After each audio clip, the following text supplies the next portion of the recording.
like dulu video ini, klik tombol like, dan yang paling penting, klik tombol subscribe bagi yang belum. Karena. Assalamualaikum warahmatullahi wabarakatuh.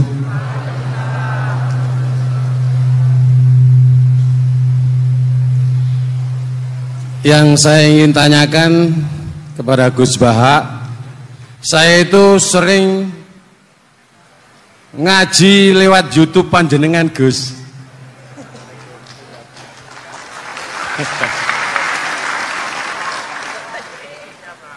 Insya Allah ilmu saya tambah walaupun tidak banyak.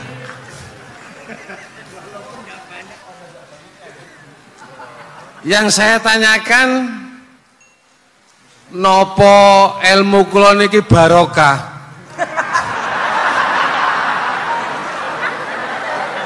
Yang pertama,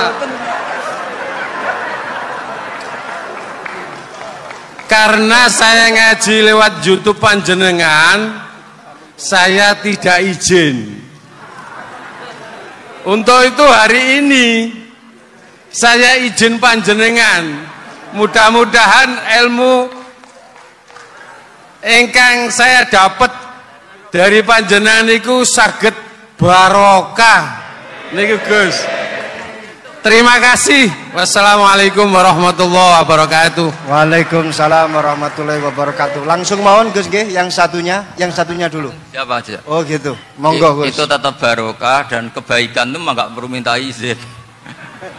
Kalau kebaikan minta izin jadi repot. Jadi kalau dalam kitab fikih disebut iktifaan bil izni syar'i, karena syara akan selalu memberi izin sama kebaikan. Itu udah hanya masalah YouTube sampean. Tadi melihat wajah Gus Ali ibadah, pamit dulu.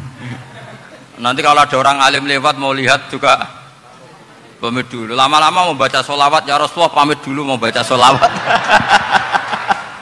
Jadi semua kebaikan itu cukup iktifaan bil izni syar'i. Ya jelas ini ya. Oke, terima kasih. Jangan lupa pulsane tuku dhewe lek ndelok YouTube. Wifi-nya juga jangan nyolong, harus passwordnya izin kepada yang punya wifi. Baru nanti 100% barokah.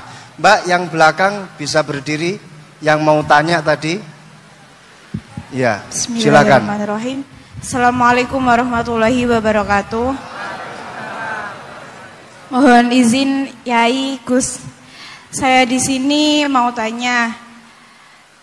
Selain sebagai pelajar santri, saya juga sebagai seorang mahasiswi di salah satu universitas di Surabaya. Yang saya tanyakan sebagai pemuda milenial, kita semua tahu bagaimana keadaan demokrasi negara Indonesia saat ini. Yang saya tanyakan bentuk dari hubul waton minal iman. Hubul waton di sini, bolehkah saya sebagai seorang mahasiswi menyuarakan pendapat saya, berjuang bentuk ijtihad demi keadilan berupa demonstrasi?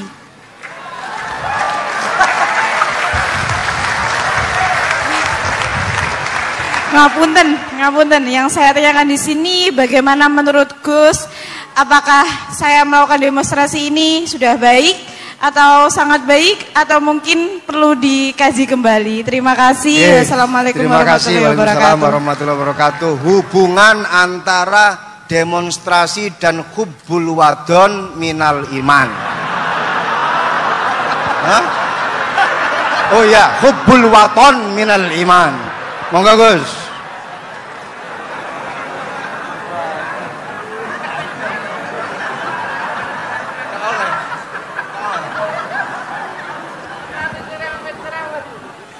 Ini benar-benar ahli. Begini kan, demonstrasi itu kan makna pokoknya itu kan apa? Memperlihatkan. Makanya demonstrasi kekuatan maknanya ya show, ya, memperlihatkan satu apa? Kekuatan. Sehingga kalau dalam Islam itu ya fleksibel, asal itu tidak merugikan orang lain, tidak anarkis, tidak mandarat bagi kelompok lain, tentu boleh. Bahkan kalau tidak menyuarakan suara kita, tentu dengan cara-cara yang tetap Islami ya. Itu malah kita disalahkan karena berarti tidak ikut bertanggung jawab terhadap proses bernegara. Tapi tentu disuarakan secara konstitusional dan secara baik. Kemarin pas demo di Jogja yang rame itu masalah rancangan KUHP itu rektor UI juga ketemu saya pamit Gus mau demo aja. Ya tapi yang baik dan sopan. Karena begini ya.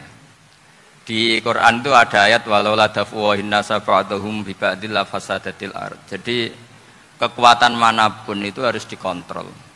Tentu kontrol itu macam-macam. Tapi tentu saya ulang lagi, jangan anarkis, jangan melakukan sesuatu yang kontraproduktif. Jadi menurut saya pernah ditanya, Gus kalau pemerintah itu didukung 90% rakyatnya bagus enggak? Ya bagus, berarti presidennya hebat, didukung mayoritas rakyat. Kalau hanya 55 ya bagus, presidennya biar tahu, biar hati-hati karena dipilih separuh lebih sedikit. Nah kok bagus semua? Ya memang harapan kita sama Allah semuanya baik semua kata saya gitu. Jadi susahnya apa sih kita melihat sesuatu itu asal agama ini kan gampang, asal tidak maksiat itu baik. Asal gak maksiat itu baik. Ma khuyira Rasulullah bina amroini lakhtaro aisarahuma malam yakun isman. Jadi demo itu bukan. Nah kalau demo yang diharamkan sebagian fatwanya ulama tentu yang maknanya yang anarkis. Kalau yang dihalalkan tentu maknanya yang tertib. Itu biasa dalam hukum fikih. Rasulullah ngendikan A, mahmalnya seperti ini. Rasulullah ngendikan B, mahmalnya seperti ini. Karena kadang ngendikane Nabi cara zahir itu berlawanan. Misalnya Nabi ditanya, amal paling baik apa ya Rasulullah? Nyaur utang gitu. Karena biasa yang ngemplang mungkin yang tanya itu tukang. Tapi kadang Nabi jawab birrul walidain, kadang jawab as-sholat di awali waktiha. Karena penanyanya ini beda. Cinta nggak tahu sholat. Gimana? Cinta aku nggak tahu sholat. Ya, cinta aku nggak tahu sholat kata beliau. Kan gitu. Jadi ini penting saya utarakan karena zaman Nabi itu ya biasa Nabi misalnya ngendikan sesuatu itu. Terus ada juga sahabat yang memperlihatkan pendapatnya, tapi tidak niat bantah. Masyhur itu dalam tarikh. Saya beri contoh yang masyhur itu. Nabi pernah sholat duhur itu 2 rakaat. Sebagian riwayat mengatakan asar, tapi yang lebih kuat itu duhur. Setelah 2 rakaat Nabi sholat, itu akabirus sahabat papan atas itu tidak ada yang ngentikan karena mereka sopan semua, tahu etika. Setelah Nabi pulang sudah dekat pintu, ada sahabat yang berdiri. Ya Rasulullah, aku siroti sholatu amnasita. Ini sholat model kosor, apa engkau lupa? Tapi sahabat yang nggak tanya, ini niatnya malah lebih agak-agak buruk. Baguslah kalau sholat terbaru 2, berarti besok ya 2. Karena pakai teori nasah mansuh, berarti hukum itu pakai yang terbaru. Jadi gayanya nggak tanya, tapi lebih sama mungkin yang setuju undang-undang tadi ya tentang rumah tangga, kalau istri gak mau dikumpuli tetap dipaksa, nanti suaminya bisa dilaporkan ke pengadilan gitu. Saya pasti mikir saya bukan masalah pengadilannya, pasti istrinya cantik. Kalau jelek kan gak mungkin dipaksa.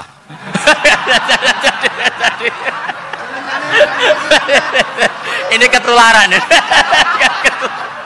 Jadi saya cara berpikir tuh jadi tak pikir lucunya saja, bukan pikir seriusnya.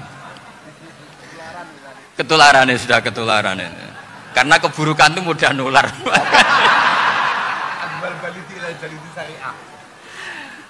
Akhirnya Nabi kembali lagi, enggak, kullu dzalika lam yakun, semua itu enggak terjadi. Tapi Nabi sebagai orang yang sangat, ya sebenarnya enggak boleh dibahasakan sangat demokratis, sangat bijak. Nabi kembali lagi ke mimbar terus tanya, ahakun maqalahu dzulyaten, apa betul yang dikatakan dzulyaten tadi? Kata sahabat semua betul ya Rasulullah, tadi engkau sholat hanya 2 rakaat. Nabi kemudian takbir lagi, meneruskan 2 rakaat terus salam. Artinya kalau demonstrasi itu dengan makna mengutarakan pendapat dengan cara yang dijamin konstitusi, ya itu kan normal-normal saja, nggak ada masalah.